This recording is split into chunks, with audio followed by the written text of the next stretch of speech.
નમસ્કાર, આપની હાલી રહ્યા છો અડીખમ ગુજરાત. આપની સાથે હું છું રાકેશ પંડ્યા.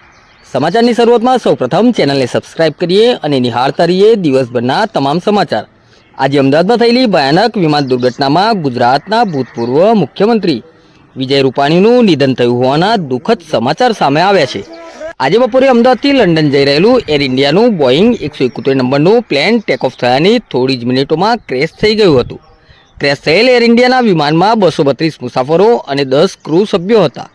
બોઈંગ વિમાન ટેકઓફ થયા પછી તરત જ નીચે ઉતરતું જોવા મળ્યું હતું અને બપોરે 2 વાગ્યે એરપોર્ટ નજીક મેઘાણીનગર વિસ્તારમાં એક રહેણાંક વિસ્તારમાં ક્રેશ થયું હતું. અકસ્માત પછી તરત જ સમગ્ર વિસ્તારમાં કાળા ધુમાડાના ગોટે ગોટા ઉડતા જોવા મળ્યા હતા, જે ભયાવહ દ્રશ્ય સર્જી રહ્યા હતા.